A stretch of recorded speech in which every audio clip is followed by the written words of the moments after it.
नमस्ते दोस्तों, स्वागत है आपका रहस्य कहानियां में। आज हम आपको ले चलते हैं राजस्थान के जैसलमेर के पास एक ऐसे गांव में जिसे सुनकर आपके रोंगटे खड़े हो जाएंगे। कुलधारा गांव, भारत का सबसे प्रेतबाधित गांव, जहां पिछले 200 साल से सन्नाटा छाया है। टूटी हवेलियां, सुनसान गलियां और रात में गूंजती फुसफुसाहटें, ये जगह अपने आप में एक डरावना रहस्य समेटे हुए है।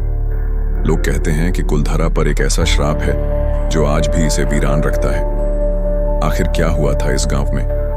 क्यों एक रात में पूरा गांव गायब हो गया? क्या वाकई यहां आत्माएं भटकती हैं? चलिए इस रहस्य की गहराई में उतरते हैं और कुलधारा की पूरी कहानी जानते हैं। कुलधारा का ऐतिहासिक बैकग्राउंड जैसलमेर, राजस्थान का सुनहरा शहर, अपनी भव्य हवेलियों, किलों और रेगिस्तानी खूबसूरती के लिए मशहूर है। लेकिन जैसलमेर से करीब 18 किलोमीटर दूर बसा कुलधारा गांव एक अलग ही कहानी कहता है। 13वीं सदी में स्थापित यह गांव कभी पालीवाल ब्राह्मणों का गढ़ था। पालीवाल ब्राह्मण अपनी बुद्धिमत्ता, व्यापारिक कुशलता और खेती के लिए जाने जाते थे। उन्होंने रेगिस्तान की बंजर जमीन को हरा भरा बनाया, कुएं खोदे और कुलधारा को एक समृद्ध गांव में बदल दिया। उनकी हवेलियां और मंदिर उस समय की समृद्धि और संस्कृति के गवाह थे। लेकिन 19वीं सदी की शुरुआत में कुछ ऐसा हुआ जिसने इस गांव को हमेशा के लिए बदल दिया।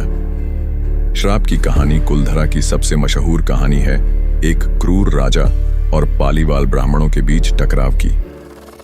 1800 के दशक में जैसलमेर के एक दीवान सलीम सिंह की नजर कुलधारा की एक खूबसूरत लड़की पर पड़ी। कुछ कहानियों के अनुसार यह लड़की गांव के मुखिया की बेटी थी जिसका नाम चंदा था। सलीम सिंह ने चंदा से शादी करने की मांग की और गांव वालों पर भारी कर थोपने की धमकी दी।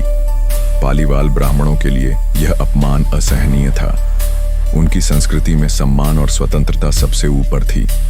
गांव के मुखिया ने सलीम सिंह की मांग ठुकरा दी, लेकिन सलीम सिंह का अहंकार और ताकत इतनी थी कि उसने गांव वालों को धमकाया कि अगर उन्होंने उसकी बात नहीं मानी तो वह कुलधारा को तबाह कर देगा।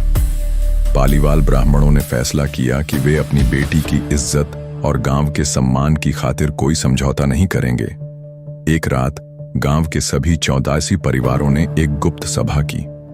उन्होंने तय किया कि वे गांव छोड़ देंगे, लेकिन सलीम सिंह को अपनी मर्जी से जीतने नहीं देंगे। कहते हैं कि उस रात कुलधारा के सभी लोग अपने घरों को छोड़कर चले गए, लेकिन जाते जाते उन्होंने गांव पर एक श्राप दे दिया। कोई भी इस जमीन पर दोबारा नहीं बस पाएगा। कुलधारा हमेशा वीरान रहेगा। कुछ लोग कहते हैं कि उन्होंने अपने खजाने को गांव के कुओं में छिपा दिया ताकि सलीम सिंह की पहुंच से दूर रहे। अगली सुबह जब सलीम सिंह के सैनिक गांव पहुंचे तो वहां एक भी इंसान नहीं था। कुलधारा रातों रात खाली हो चुका था। कुलधारा की भूतिया कहानियां कुलधारा के वीरान होने के बाद से ही इस गांव की भूतिया कहानियां शुरू हो गईं। स्थानीय लोग बताते हैं कि रात में कुलधारा की गलियों में अजीब सी फुसफुसाहट सुनाई देती है, जैसे कोई गुप्त सभा चल रही हो। कुछ लोगों ने हवेलियों की खिड़कियों में चलती फिरती छायाएं देखीं। एक कहानी है चंदा की आत्मा की, जो अपनी साड़ी में घुंघरुओं की आवाज के साथ गांव में भटकती है। कुछ पर्यटकों ने बताया कि उन्होंने एक औरत की छवि देखी जो हवेली के आंगन में खड़ी थी और फिर गायब हो गई। एक और डरावनी कहानी है बच्चों की हंसी की। कई लोग कहते हैं कि रात में कुलधारा में बच्चों के खेलने और हंसने की आवाजें सुनाई देती हैं, लेकिन जब कोई वहां जाता है तो सन्नाटा छा जाता है। कुछ ड्राइवरों ने बताया कि रात में कुलधारा के रास्ते पर उनकी गाड़ी अचानक रुक गई और उन्हें लगा कि कोई उनकी गाड़ी को धक्का दे रहा है, लेकिन पीछे मुड़कर देखने पर वहां कोई नहीं था। कुलधारा की सबसे रहस्यमयी बात है कि यहां कोई बस नहीं पाता। कई बार सरकार और डेवलपर्स ने इस गांव को पर्यटक स्थल बनाने की कोशिश की, लेकिन हर बार कुछ न कुछ अजीब हुआ। मजदूरों ने बताया कि रात में उनके औजार गायब हो जाते थे और उन्हें किसी के होने का एहसास होता था। एक बार एक निर्माण कंपनी ने हवेली को तोड़ने की कोशिश की, लेकिन उनके मशीनें बिना वजह खराब हो गईं। क्या यह पालीवाल ब्राह्मणों का श्राप है? आधुनिक अनुभव और पैरानॉर्मल जांच, कुलधारा की भूतिया कहानियां इतनी मशहूर हो चुकी हैं कि इसे भारत के टॉप प्रेतबाधित स्थानों में गिना जाता है। 2010 के दशक में कई पैरानॉर्मल इन्वेस्टिगेटर्स और यूट्यूबर्स ने कुलधरा का दौरा किया। एक पैरानॉर्मल टीम ने रात में गांव में EVP, electronic voice phenomena, recording की और उन्हें फुसफुसाहट और अजीब सी आवाजें मिलीं, जिनमें जाओ और यहां मत रुको जैसे शब्द सुनाई दिए। एक यूट्यूबर ने बताया कि उसने हवेली में रिकॉर्डिंग के दौरान एक ठंडी हवा का झोंका महसूस किया और उसकी कैमरा बैटरी अचानक खत्म हो गई। 2015 में राजस्थान पर्यटन विभाग ने कुलधरा को एक हेरिटेज साइट के रूप में विकसित किया और अब यह दिन में पर्यटकों के लिए खुला रहता है, लेकिन स्थानीय गाइड्स और गार्ड्स रात में गांव में रुकने से मना करते हैं। एक गार्ड ने बताया कि उसने रात में हवेली से कदमों की आहट सुनी और जब उसने टॉर्च जलाकर देखा तो वहां कोई नहीं था। कुछ पर्यटकों ने अपनी तस्वीरों में अजीब सी छायाएं और धुंधली आकृतियां देखीं, जो उनके साथ गांव में नहीं थीं। क्या है सच्चाई?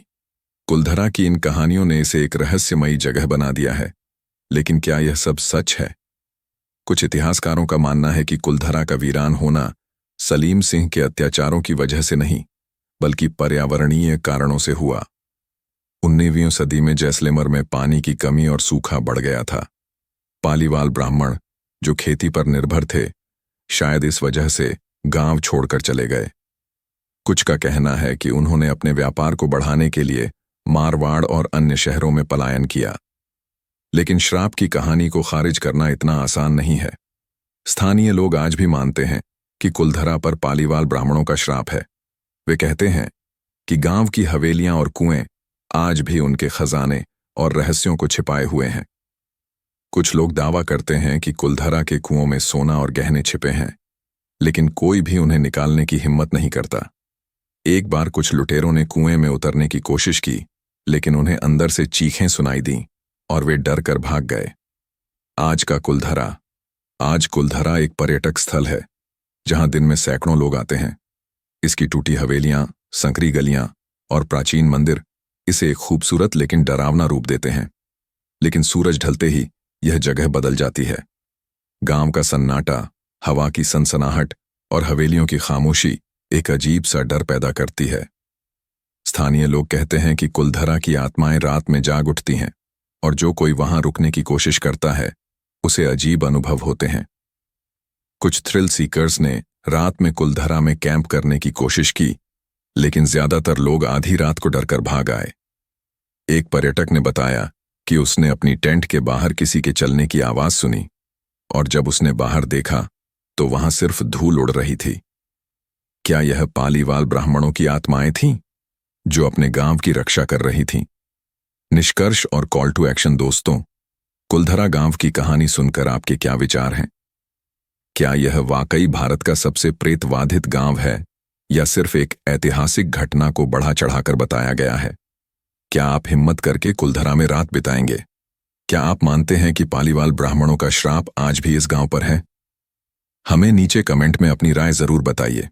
और अगर आपको यह कहानी पसंद आई तो लाइक करें, शेयर करें और रहस्य कहानियां को सब्सक्राइब करना न भूलें।